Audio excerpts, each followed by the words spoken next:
El día de hoy vamos a platicar sobre la naturaleza del agobio ambiental.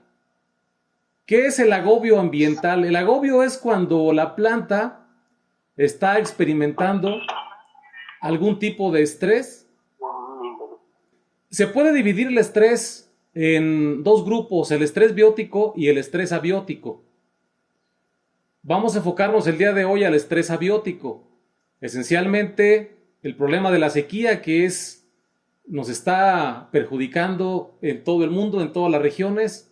Este tema del cambio climático pues ha venido a complicar aún más el reto que tenemos cuando queremos desarrollar agricultura, sobre todo agricultura productiva.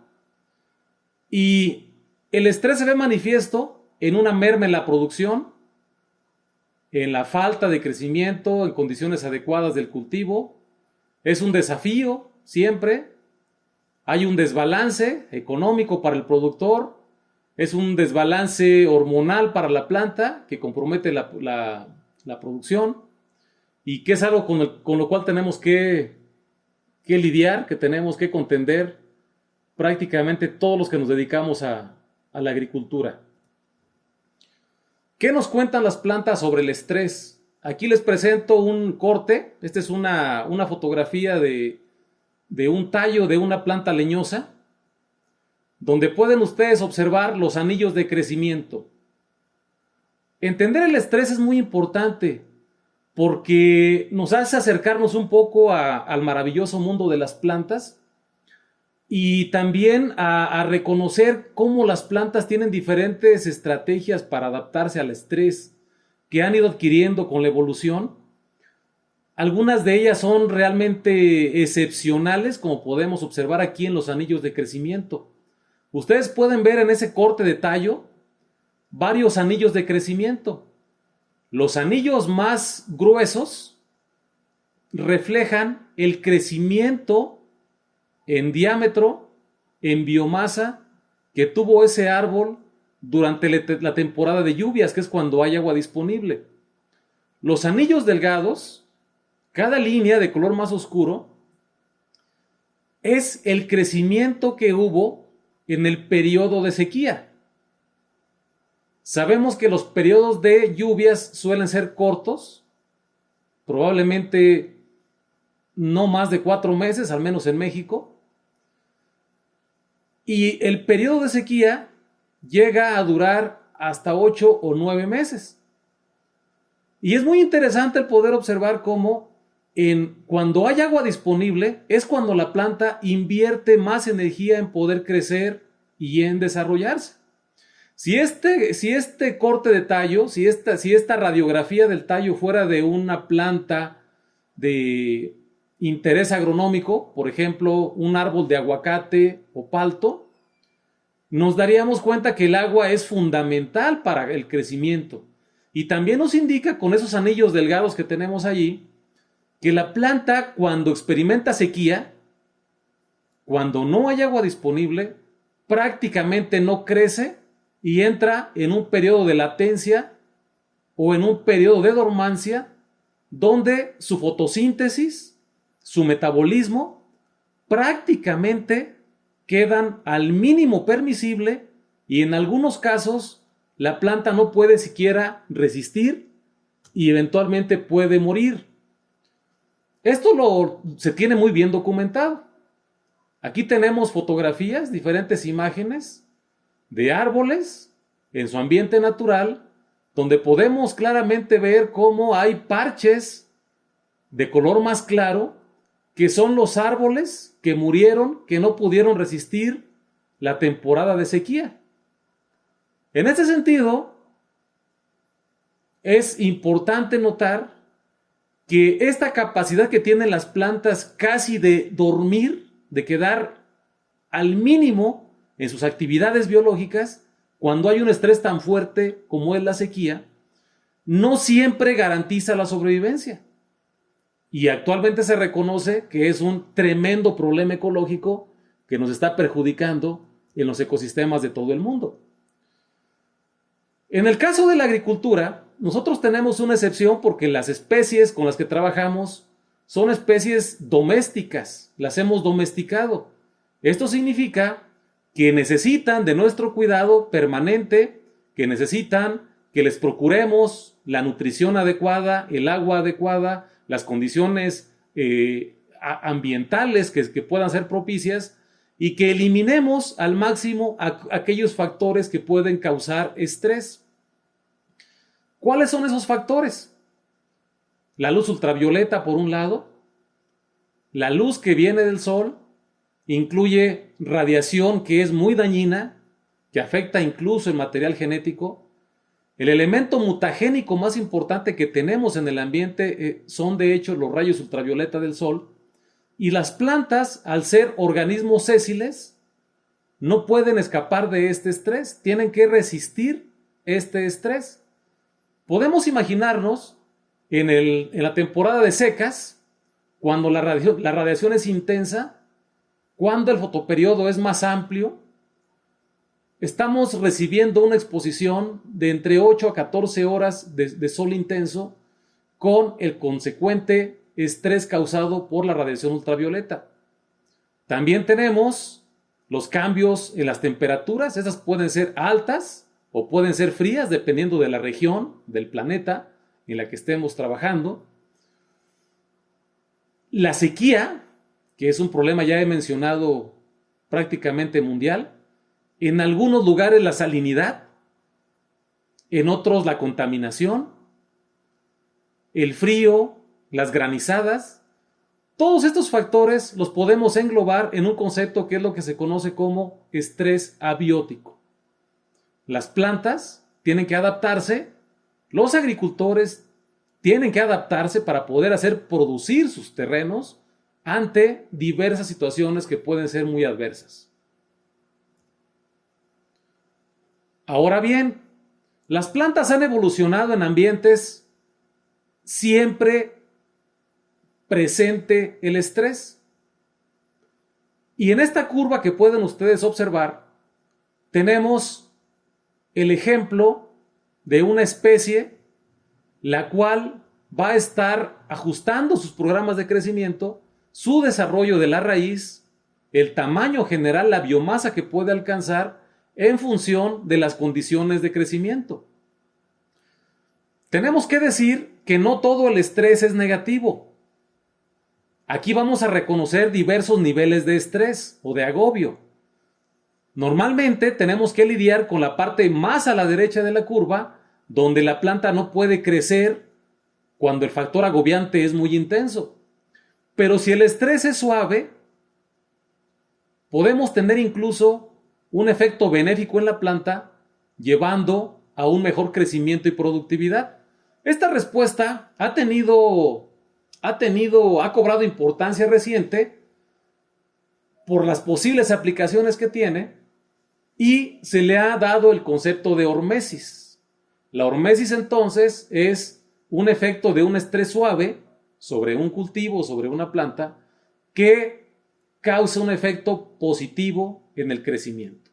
Y hay diferentes ejemplos de hormesis. Podemos tener hormesis ante falta de nutrientes, podemos tener también hormesis en respuesta a presencia de metales o a presencia de salinidad inclusive, o también una sequía moderada. Esto es posible porque las células de las plantas son diferentes de las células animales.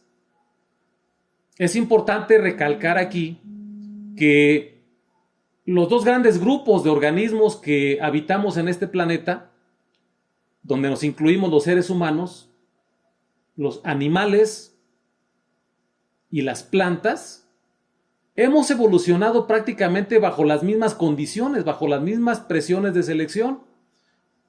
Y desde el inicio de nuestra evolución se formaron los dos principales grupos. Los grupos vegetales se caracterizan porque tienen células rígidas. Sus células tienen paredes celulares de diferentes tipos de componentes. En el caso de las plantas, la pared celular es de celulosa. Hay otros organismos, como los hongos, que tienen paredes celulares que son de quitina. Y las plantas además tienen unas vacuolas, que son organelos que incrementan incrementan la capacidad que tienen estas células de capturar agua, de manejar el agua, y también tienen cloroplastos, que es lo que les da su color verde. En el caso de las células como las que tenemos nosotros en nuestro cuerpo, las células animales, no tienen pared celular, tampoco tienen vacuolas y tampoco tienen cloroplastos. No tenemos cloroplastos. Entonces, la principal diferencia en estas cualidades es el estilo de vida sésil que tienen las plantas. Nosotros podemos ir cuando requerimos algún satisfactor, alimentos o agua, podemos ir y buscarlos. Si hay algún cambio en el ambiente que puede ser agobiante, podemos escapar, podemos refugiarnos, podemos escondernos, podemos huir. Los vegetales no. Los vegetales tienen que adaptarse a esos cambios y tienen que hacerlo de la manera más eficiente para poder subsistir. Eso entonces nos lleva a dos tipos de estilo de crecimiento que distinguimos en las especies cultivadas. Por un lado, tenemos plantas con crecimiento determinado. ¿Qué significa esto? Que una vez que la semilla germina, los meristemos de la raíz y del follaje van a crecer durante un periodo de tiempo que está determinado genéticamente. Puede ser semanas, puede ser meses, puede ser años, pero al final del día la planta cumple su ciclo vital y nos va a entregar la productividad que genéticamente esté determinada. Aquí encontramos muchas especies hortícolas y también muchas especies de cereales. Por otra parte, tenemos plantas con crecimiento indeterminado. ¿Qué significa esto? Que las plantas pueden crecer por periodos de tiempo que pueden ser de muchos años, de muchas décadas, incluso de milenios. Se han documentado árboles que llegan a tener hasta 2000 años de edad y siguen vivos. Esto es gracias a la actividad de sus meristemos, tanto de la raíz como del follaje, que mantienen esa capacidad de crecimiento por periodos de tiempo muy largos. Algunas especies con este estilo de crecimiento van a ser los frutales, como este que vemos en esta fotografía, especies silvícolas, especies maderables, esencialmente estamos hablando de árboles. Entonces, el manejo del estrés tiene que considerar el tipo de crecimiento de nuestro cultivo, si es un cultivo de crecimiento indeterminado o si es un cultivo con crecimiento indeterminado o determinado. Entonces, la magnitud del estrés. ¿Cuál es el satisfactor principal que necesitamos para hacer agricultura? Sin lugar a dudas, el principal de ellos es el agua. Si no hay agua, si no tenemos agua, el potencial productivo que tiene esa región es realmente muy limitado, es muy bajo. Por una razón muy sencilla. Sin agua no hay fotosíntesis. Por lo tanto, no hay crecimiento y tampoco hay producción. Aquí tenemos, en el esquema de la diapositiva, a la izquierda, tenemos la reacción general de la fotosíntesis. Es una reacción muy simple, ¿verdad? No, nada que nos pueda preocupar. Esencialmente, la energía lumínica que viene del sol va a impactar en las moléculas de agua. El agua es el primer reactivo de la fotosíntesis. Se rompe la molécula del agua y nos va a liberar, por una parte, oxígeno, que es uno de los principales satisfactores que nos dan las plantas. El oxígeno viene del agua, ¿sí? Del agua que está disponible para las plantas. Si no hay agua, pues no puede haber oxígeno tampoco. Y por otra parte, protones, los cuales se usan para la fabricación de la energía que permite que se sinteticen los azúcares que producen las plantas para crecer ellas mismas y también para producir los alimentos que necesitamos. De tal manera que podemos imaginarnos que si no tenemos agua, pues no tenemos fotosíntesis y la planta va a estar sometida a un estrés bastante fuerte. Bueno, entonces aquí les voy a presentar un ejemplo de la importancia que tiene el agua, para que entendamos la importancia de este elemento esencial para la vida. Estas plantas que pueden ustedes observar aquí son plantas de acuario, se llaman elodea. Se usan mucho en las peceras para oxigenar, también para darle estética, como se observa ahí en la fotografía. Y a la derecha tenemos una imagen tomada al microscopio donde una pequeña hoja de esta rama que vemos ahí se observa y podemos notar varias células dentro de las cuales se observan gránulos de color verde que son los cloroplastos.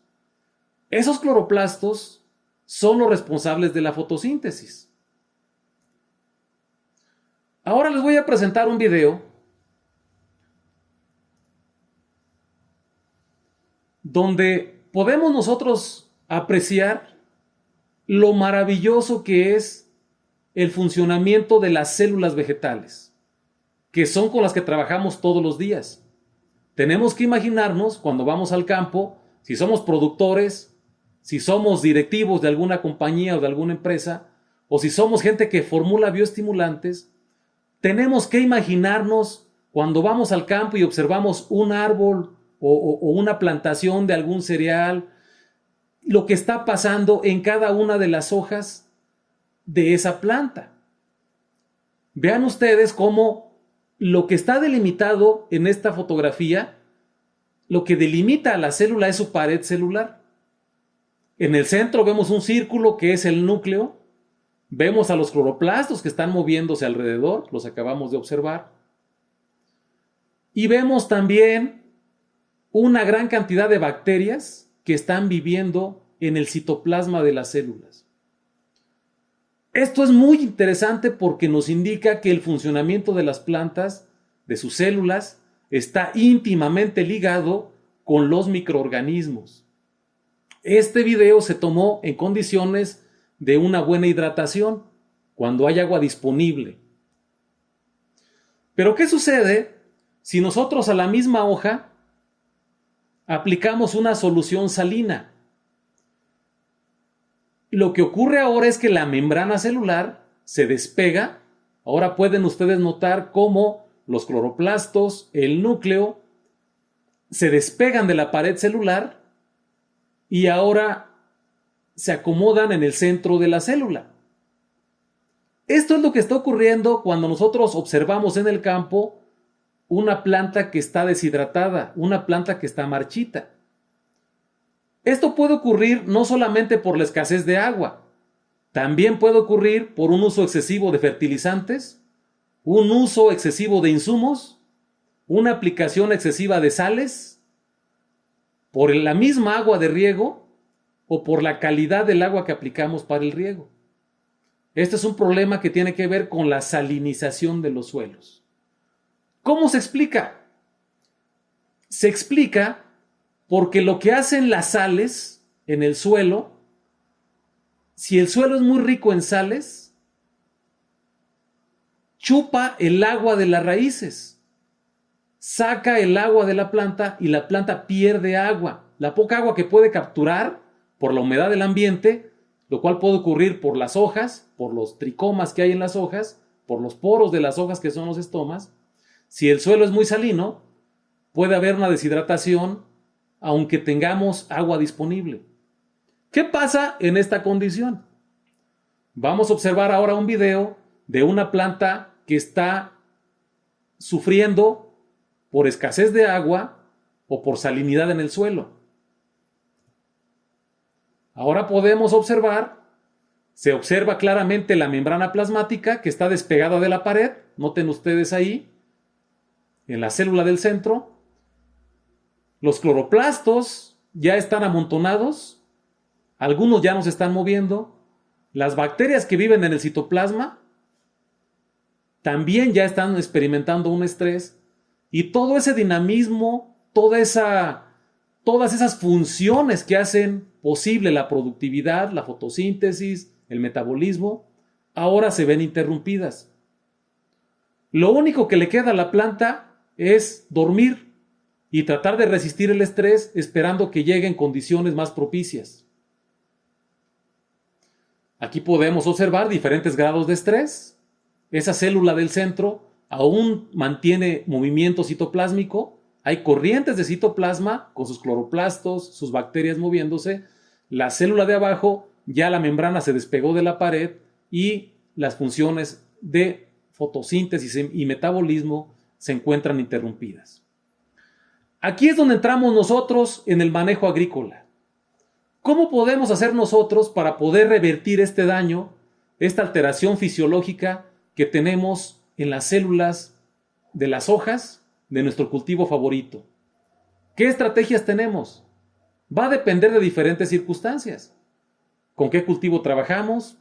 ¿En qué región del mundo estamos ubicados? ¿Cuál es nuestro enfoque y nuestro interés? ¿Cuáles son nuestras habilidades para poder dar alternativas en este manejo del estrés ambiental? Bueno, la principal hormona que le ayuda a la planta a dormir cuando experimenta un estrés muy fuerte es el ácido abscísico. También se abrevia como ABA, por sus siglas del inglés. A la derecha tenemos la estructura química, es una molécula pequeña, y a la izquierda tenemos las funciones que lleva a cabo esta hormona. ¿Cuáles son estas funciones? Confiere tolerancia a la deshidratación, adaptación al estrés, cierra los estomas, inhibe la fotosíntesis, acelera la senescencia. Si el estrés es muy severo, induce la caída de frutos. Cuando vean que sus paltos están tirando los frutos, es porque esta hormona está incrementándose y está diciéndole a la planta que tiene que tirar sus frutos. Y si el estrés continúa, luego va a tirar sus hojas y al final la planta se va a quedar sin follaje. Eso es lo que hace esta hormona. Y entonces, a ninguno de nosotros que trabajamos en el campo nos quisiéramos que esta hormona se manifestara en nuestros cultivos, porque da instrucciones para que la planta resista, pero al mismo tiempo termina con todo aquello que hace que la planta produzca. Por otra parte, es un represor del desarrollo foliar, del desarrollo de hojas. También es un regulador del crecimiento por sí mismo. Y entonces, siempre que trabajamos con estrés, particularmente estrés hídrico, estrés por sequía o por salinidad, tenemos que lidiar de una manera u otra con el ácido abscísico. La producción de esta hormona tiene su justificación. Es uno de los mayores inventos de la evolución en las plantas. Le ayuda a la planta a descansar, a dormir, a quedar en latencia cuando el estrés es severo. Por ejemplo, como la fotografía que tenemos a la izquierda. A la derecha tenemos una gráfica de un trabajo que se publicó ya hace muchas décadas, por allá en 1974, donde se pudo o donde se puede observar que entre mayor es la sequía, entre mayor es la deshidratación, mayor es la acumulación de ácido abscísico. Y entonces nos queda la duda, ¿cómo le podemos hacer nosotros en el campo para poder disminuir los niveles de ácido abscísico? ¿Qué compuesto vamos a aplicar? Podemos aplicar osmolitos, podemos aplicar azúcares, podemos aplicar glicina betaína, podemos aplicar sacarosa o glucosa o tal vez trealosa. Puede haber diferentes alternativas desde el punto de vista técnico, pero el secreto nos lo da la misma naturaleza. El principal factor que hace que disminuya el ácido abscísico en los tejidos de mi cultivo favorito es el agua. Si estamos pensando en invertir en un cultivo que tiene problemas de estrés salino o hídrico y estamos pensando en invertir en productos que tienen osmolitos o azúcares o solutos, yo les recomendaría mejor invertir en llevar agua de la fuente más cercana a su predio, porque el agua es el recurso, es el elemento más efectivo en disminuir el estrés salino, el estrés osmótico, y también en disminuir los niveles de ácido abscísico en el cultivo. ¿Por qué es importante el ácido abscísico? Porque activa la adaptación al estrés. Lo que observamos ahí son los procesos que son dirigidos por el ácido abscísico en las hojas y en la raíz. Por una parte, la presencia de ácido abscísico induce, potencia la acumulación de osmolitos en los citoplasmas de las células, como azúcares, prolina, glicina betaína, trealosa, entre otros. Al mismo tiempo, nos induce la producción de proteínas que estabilizan membranas, que ayudan a que disminuya el estrés en las membranas. También nos induce la producción de enzimas que ayudan a desintoxicar a las células como peroxidasa, superóxido dismutasa, y potencian el movimiento de agua y iones. Por ejemplo, la presencia de proteínas que transportan agua en las membranas de las células. Es decir, de alguna manera que se manifieste el ácido abscísico también nos ofrece soluciones para el campo, porque podemos aprender de estas respuestas y aplicarlas para el manejo del estrés ambiental. ¿Cómo podemos hacer nosotros para manejar bajos niveles de HABA? Aquí tenemos una fotografía que tomé en nuestros trabajos de campo, acá en la zona aguacatera del estado de Michoacán. Pueden ustedes ver al fondo algunos árboles de aguacate o de palto. Son árboles que tienen 3 años de edad, que fueron plantados. Noten ustedes, esta foto fue tomada en la época seca, en el mes entre abril y mayo, que es cuando golpea más el calor y la sequía es más fuerte en esta zona de Michoacán. Este manejo que hemos hecho del cultivo ha sido completamente orgánico, completamente compatible con el cuidado de lo natural, de la naturaleza, y aquí se aprecia una estrategia. Noten ustedes que ni siquiera podemos observar el suelo. Todo lo que se observa es una maleza que da unas preciosas flores de color azul, ¿sí? Lo que no podemos observar, pero que hemos visto en el campo, es que las hojas de esta pequeña maleza que llena el suelo, de este huerto de aguacate, está poblada muy densamente por tricomas, que son altamente eficientes en atrapar la humedad de la madrugada, de la mañana, y depositarla en el suelo.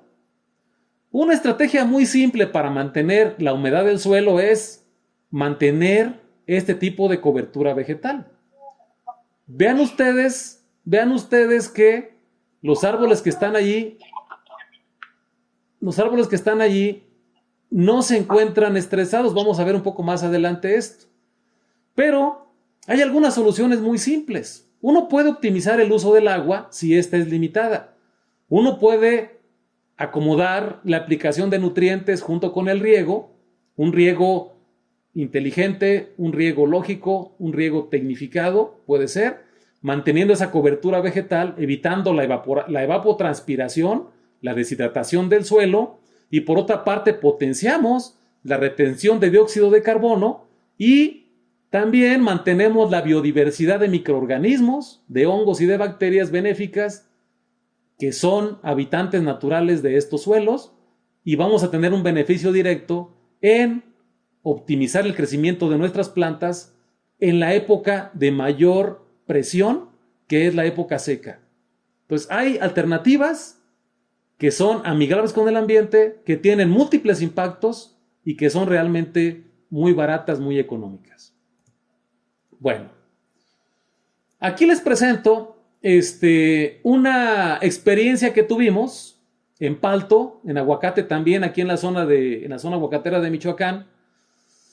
Estamos cerca de la región de Pátzcuaro. Es una región ya muy difícil por el clima.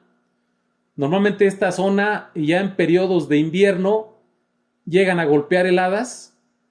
Y tuvimos la experiencia de un predio donde golpeó la helada. Y vean ustedes lo que hace una helada, prácticamente con una noche de frío. Esto fue un 25 de diciembre, en plena Navidad. Llegó el productor al día siguiente y encontró sus árboles como lo ven a la izquierda, ¿sí? Así llegó a ver sus árboles que ya tenían 4 o 5 años de haber sido plantados. Y entonces, ¿qué hace uno cuando encuentra esto después de que pasaron 4 años de inversiones, de trabajo, de tiempo, de insumos? Pues siente uno que se cae el mundo, ¿verdad? Sobre todo si uno es el productor que invirtió en ese proyecto. ¿Y qué se puede hacer ante este tipo de estrés? ¿Qué podemos hacer? No es tan sencillo. Nosotros cuando fuimos consultados para dar soluciones ante este problema, fuimos al campo, observamos esos árboles así como se ven en las fotografías, y lo que nos quedó de reflexión es, ¿qué hacemos con estas plantas? Estamos hablando del mes de diciembre, 25 de diciembre, donde ya no hay lluvia. Ya las lluvias se fueron desde el mes de octubre, perdón. Llevábamos 2 meses ya sin lluvia y teníamos este problema con heladas. Una posibilidad era la primera posibilidad era prácticamente tumbar esos árboles y plantar nuevamente. Era una primera posibilidad. Nosotros decidimos no tomar esa posibilidad. Le recomendamos al productor que mejor hiciéramos un manejo por una razón que les voy a explicar a continuación. ¿Qué fue lo que hicimos? Hicimos una aplicación de fertirriego. Llevamos agua desde el lugar más cercano que teníamos al predio y hicimos fertirriego, hicimos una formulación nutritiva para aplicar directamente a la raíz de estas plantas que fueron agobiadas, esperando que hubiera una recuperación. Corríamos el riesgo, y de hecho nos arriesgamos, corríamos el riesgo de que estas plantas, como estaban prácticamente deshidratadas, estaban muertas por helada. Esto también es un estrés osmótico muy severo, la helada. Corríamos el riesgo que al hacer la aplicación pudiéramos exagerar el estrés osmótico que estábamos teniendo aquí, pero lo corrimos. Y corrimos con mucha suerte porque 6 meses después, ya estamos hablando por allá en el mes de junio, ya entrando las aguas, tuvimos una recuperación como la que ven a la derecha, en la fotografía de la derecha. Es el mismo predio, son los mismos árboles que sufrieron esta helada y tuvimos una recuperación completa. ¿Cómo ocurrió esto? Ahora lo voy a explicar. La última línea de defensa de una planta contra el estrés son sus meristemos. Si es un árbol de aguacate, de palto, si es una especie de crecimiento determinado, un cereal, si el estrés es muy fuerte, va a perder sus hojas, y si es un árbol, va a tirar sus frutos. Los tira porque no puede invertir energía en llenar esos frutos, los va a tirar. Es una consecuencia natural del estrés. Pero si logra mantener sus meristemos, si estos se mantienen vivos, cuando el estrés disminuye o mejoran las condiciones de crecimiento, esos meristemos se vuelven a activar y empiezan a producir nuevos órganos. ¿Dónde se encuentran los meristemos?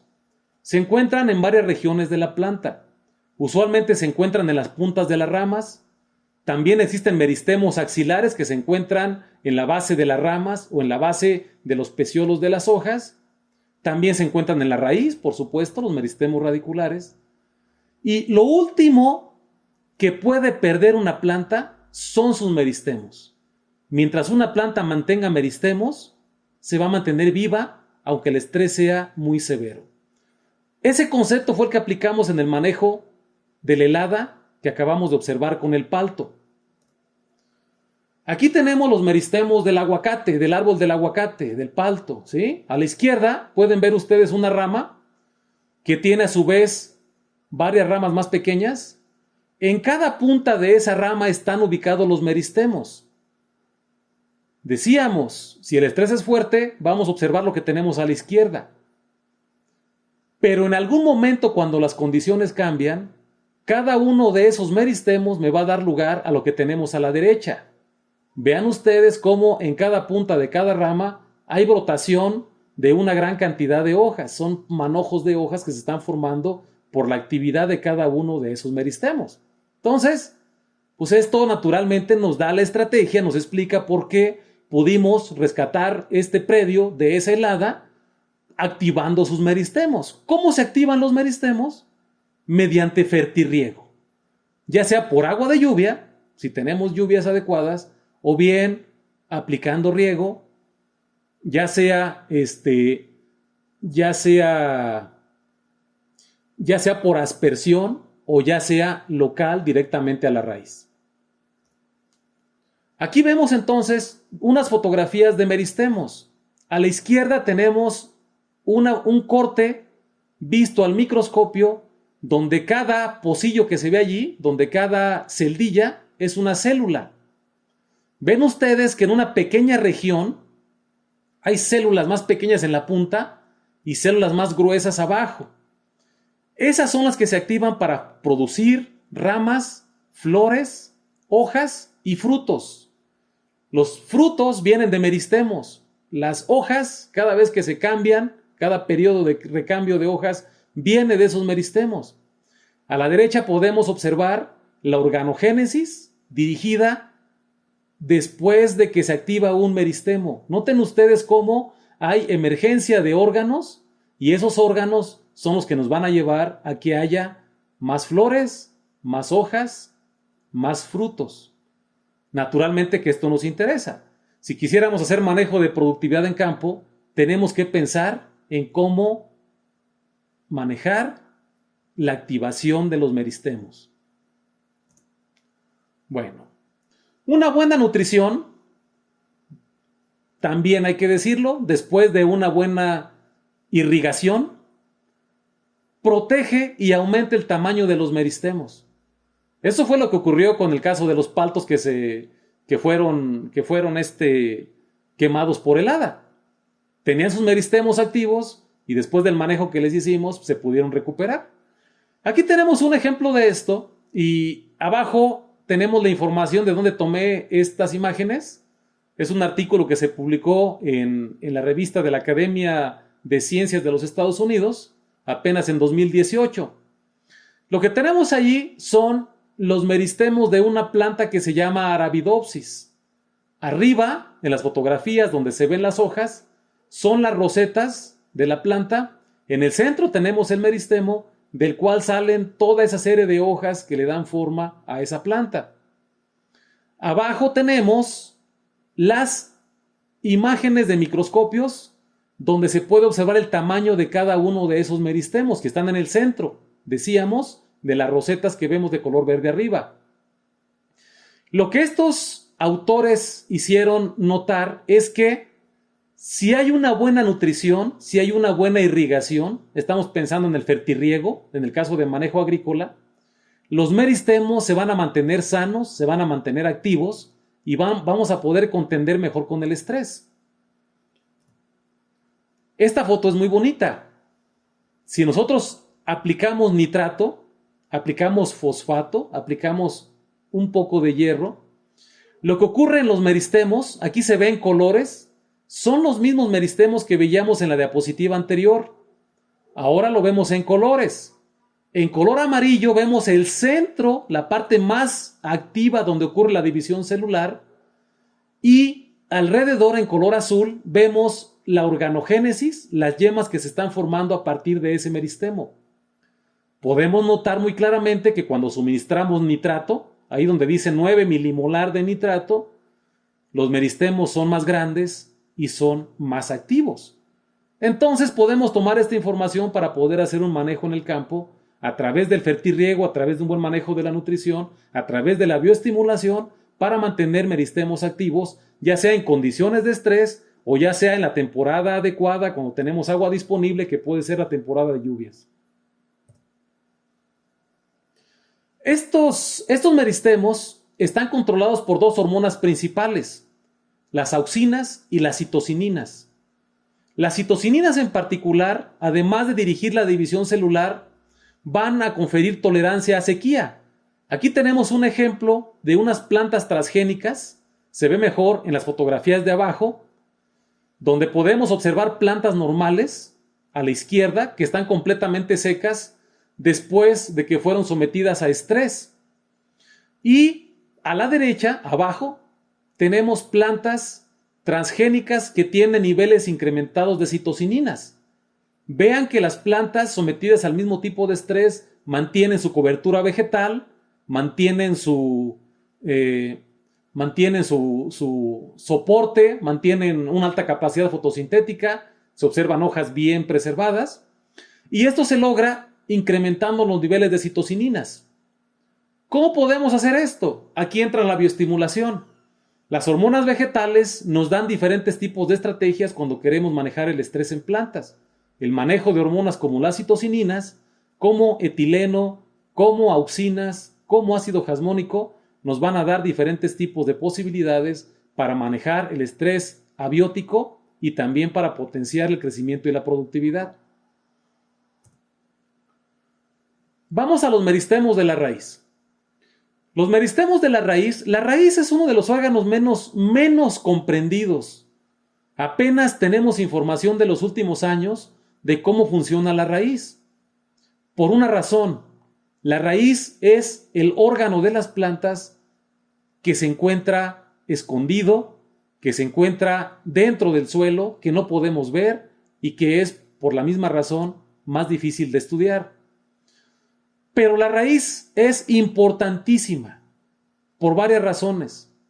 Si la raíz está sana, si la raíz está activa, si la raíz está realizando sus funciones, va a dar soporte a la planta, va a dar nutrición a la planta, a la parte verde, a la parte fotosintética, a la parte reproductiva, y esto se va directamente a reflejar en un buen crecimiento, si estamos hablando de una especie arbórea, de una especie frutal, o si estamos hablando de cereales, o si estamos hablando de especies hortícolas. La raíz tiene además una función muy importante, que es el nutrir al microbioma del suelo.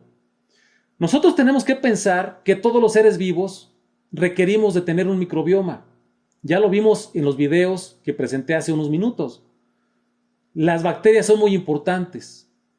Lo podemos comprobar nosotros en nuestra salud. Tenemos bacterias, miles, millones de bacterias en nuestro sistema digestivo. ¿Por qué? Porque allí es donde tenemos alimentos que están aprovechándose, hay fuente de carbono, y esas bacterias van a estar aprovechando esa nutrición también para formar una simbiosis con nuestro cuerpo. Estábamos hablando de meristemos, entonces, estos son los meristemos de la raíz. Aquí vemos a la izquierda un meristemo de la raíz de plantas de maíz. Son meristemos, cada celdilla es una célula, se ven ahí incluso sus núcleos. Y a la derecha tenemos fotografías de raíces donde podemos observar en color azul la división celular. Y en color azul a la derecha, la más a la derecha, tenemos dónde se localizan las auxinas. Si nosotros queremos hacer un manejo del desarrollo de la raíz, aquí es donde reconocemos la importancia que tienen las auxinas. Vean ustedes cómo las hormonas se localizan en gradientes.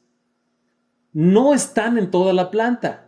En el caso de las auxinas, vean cómo la mayor acumulación es en la punta de esa raíz y luego por el centro, lo que es el tejido, el cilindro vascular, por ahí se van a distribuir a otros tejidos. Entonces, esta distribución de hormonas es muy importante porque posibilita que solo ciertas funciones de esas raíces, como crecimiento, como desarrollo, puedan llevarse a cabo en sitios específicos y en momentos específicos. Si podemos manejar esto, podemos inducir enraizamiento, podemos inducir funciones de la raíz como captación de agua y de nutrientes y de esa manera también potenciar el desarrollo general de las plantas. Bueno, aquí vemos otras fotografías de esos meristemos. Vean ustedes cómo hay diferentes regiones. No todos los tejidos son iguales.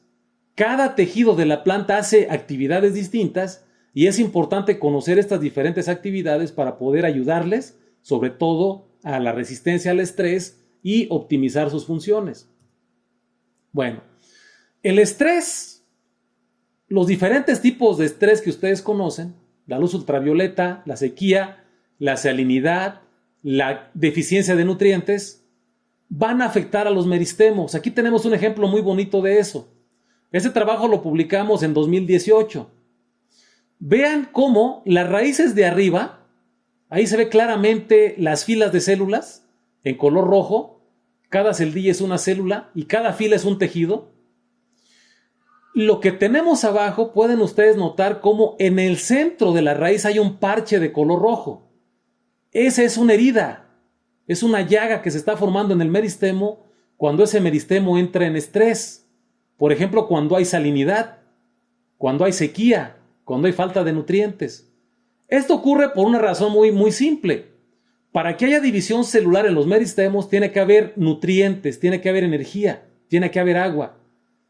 Estreses como la salinidad, como la luz ultravioleta, son muy dañinos, matan a las células, matan a los meristemos y las raíces no pueden crecer.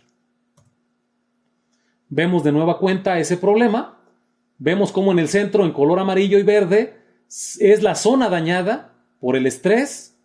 Pueden notar que las plantas tienen una resiliencia, pueden tener una resistencia al estrés dependiendo de la magnitud de ese estrés, pero si el estrés es muy fuerte, el daño puede ser letal, la raíz puede morir y la planta puede dejar de crecer.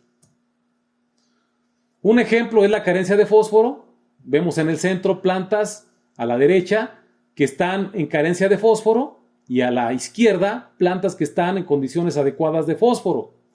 Noten ustedes cómo la raíz deja de crecer cuando falta el fósforo. Los meristemos pierden su actividad y ahora son raíces mucho más pequeñas, mucho más ramificadas, que tienen propiedades diferentes a las que están creciendo en condiciones óptimas cuando hay una buena fertilización. Bueno, vamos a hablar de un ejemplo, ya estamos por terminar, vamos a hablar de un ejemplo de cómo podemos mitigar el estrés. Y quise elegir un ejemplo de un microorganismo que aislamos, de una bacteria benéfica que es promotora del crecimiento. Un problema que tienen los suelos, particularmente los suelos desérticos, los suelos de climas más secos, es el pH alcalino. El pH alcalino se caracteriza porque hay problemas de deficiencia de hierro, deficiencia de fosfato, por supuesto también. Y lo que vemos ahí nosotros es que si ponemos una planta en un pH alcalino, pH de 8, que es la que tenemos en el panel E, vean que el pH alcalino hace que la planta deje de crecer, se ponen amarillas, son más pequeñitas. ¿Y qué ocurre si nosotros aplicamos una bacteria? Miren qué bonito está este experimento, ¿sí? Tenemos allí fotografías de una plantita a la izquierda, en D, está creciendo en condiciones adecuadas. En E, está creciendo en condiciones de pH alcalino. Vean el impacto que tiene nada más el pH, el subir el pH a 8 unidades. La planta deja de crecer.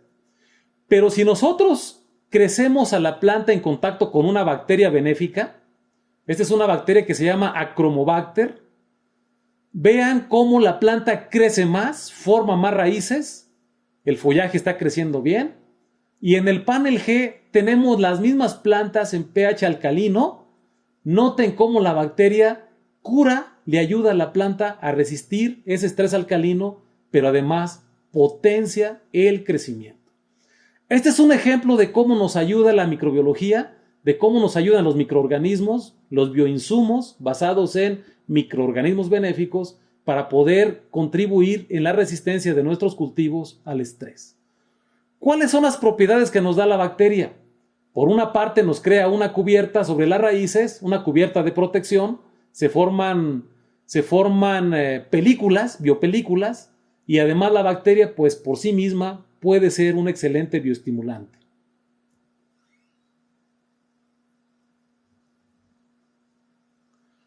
Los manejos de comunidades también son interesantes, son importantes.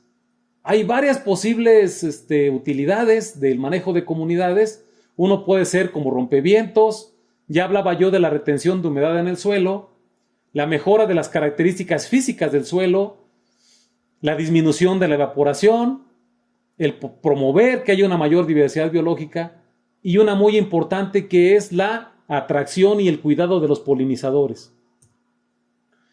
Esto no es raro porque en el pasado, en nuestros pueblos, en Perú como en México, nuestros ancestros ya sabían que era muy importante combinar diferentes especies. La famosa milpa, en el caso de México, se caracterizaba por combinar especies como el maíz, el frijol y la calabaza, donde el frijol aportaba nitrógeno a través de la simbiosis con una bacteria fijadora de nitrógeno, el maíz crecía mejor y al mismo tiempo, por el mismo costo de trabajo, de labor, podíamos tener una productividad más redituable, más diversa, más rica, que fue útil durante siglos, podemos decirlo así. ¿Okay? Bueno, entonces no es descabellado el que, dependiendo de las regiones en donde trabajamos, podamos nosotros implementar estrategias como estas, ¿no? Cultivos, una combinación de cultivos. Aquí tenemos un ejemplo de una combinación de frijol con café y papaya en una región en Colombia. Se ve bastante interesante. Habría que ver cuál es el potencial de esto, sobre todo en condiciones de estrés que no nos permiten tener cultivos de alto rendimiento. Pudiera ser esto una buena estrategia. Igual que en el aguacate, como podemos ver aquí, un manejo integrado, frío, sequía, nutrición, con un manejo de malezas, conservación de la cobertura del suelo, retención de humedad, que es uno de los aspectos centrales del manejo del estrés. Lo que vemos aquí es la actividad de los meristemos en palto. Esto es cuando tenemos una buena iluminación, una buena irrigación, un buen manejo de nutrición, tenemos este potencial de crecimiento. Este potencial de productividad es un ejemplo nada más de muchos que podemos probablemente presentarles. El ambiente es muy importante y ya prácticamente estamos terminando. ¿Qué ocurre si yo tengo una planta de aguacate a la izquierda? Esta planta está bajo sombra.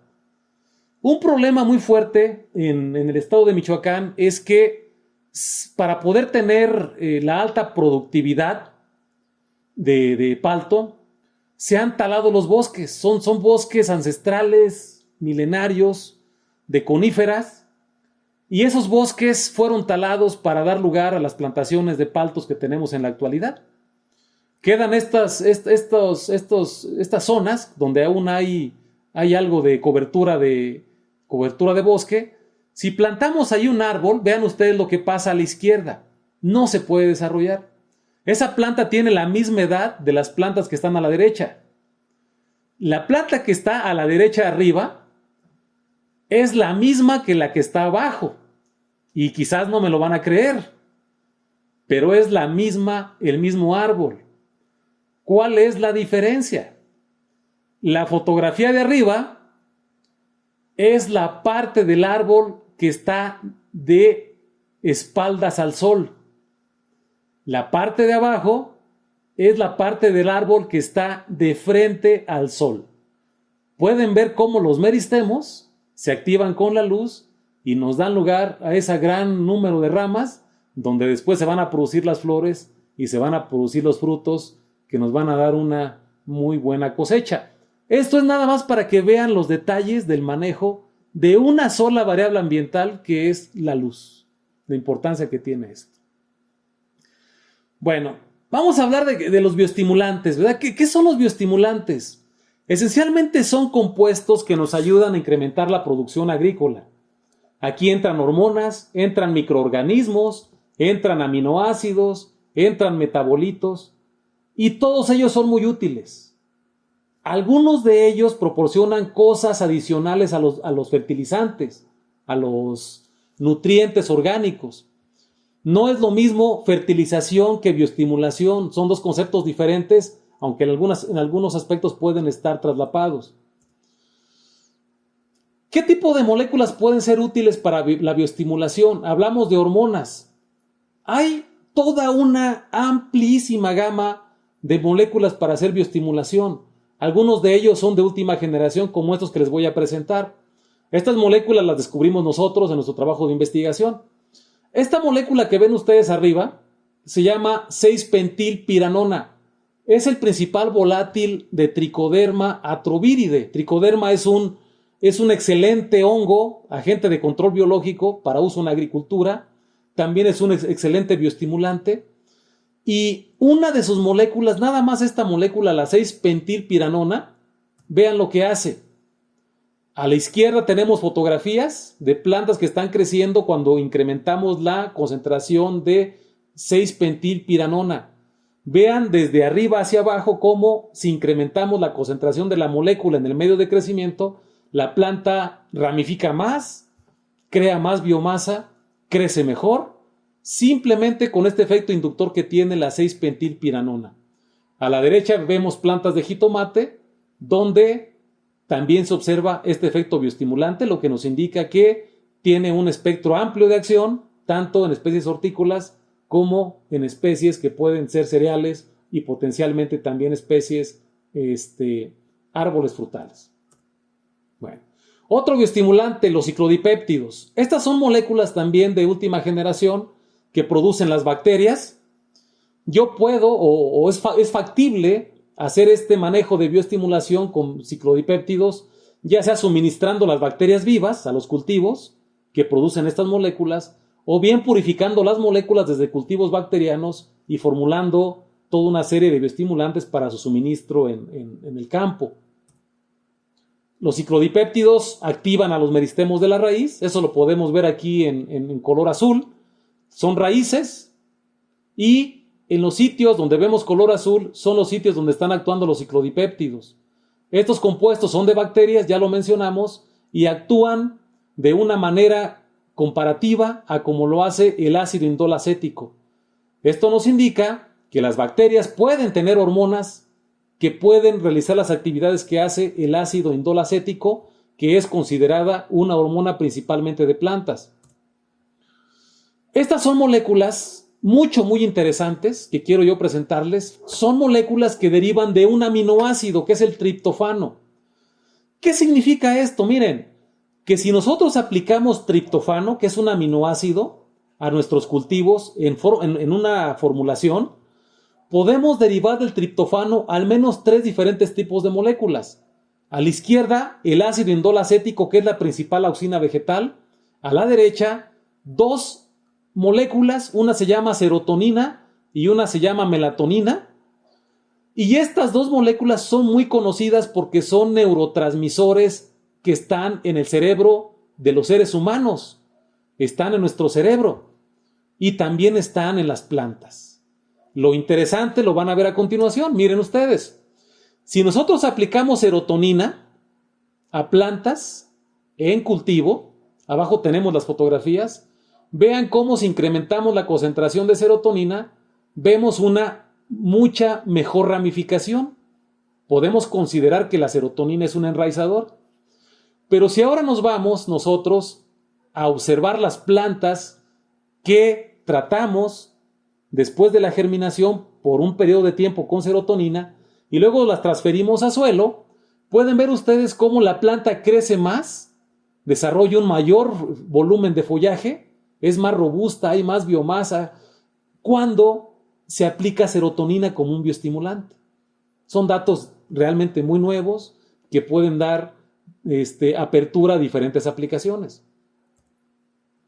Bueno, creo que con esta diapositiva concluyo mi presentación y abrimos espacio para si tienen preguntas o comentarios lo hagamos. Nada más quiero yo mandar una conclusión, una reflexión. El estrés ambiental se va a manifestar siempre. Eso es algo con lo que las plantas han lidiado durante su evolución y es algo con lo que los que nos dedicamos a hacer agricultura tenemos que lidiar todo el tiempo. La escasez de agua, aumento de las temperaturas, la salinidad, la carencia de nutrientes. Todos estos factores nos van a comprometer el crecimiento de nuestro cultivo y también su productividad. Si logramos hacer nosotros un manejo técnico, efectivo, apropiado, mediante la aplicación de bioestimulantes vivos, como pueden ser bacterias promotoras del crecimiento, hongos benéficos, como en el caso de tricoderma, o bien formulaciones que tienen moléculas bioactivas como hormonas vegetales, metabolitos, aminoácidos, vamos a contribuir a disminuir este efecto negativo que tiene el estrés ambiental y esto nos puede llevar no nada más a tener un incremento en nuestra producción, sino también la seguridad alimentaria que es tan importante en estos tiempos.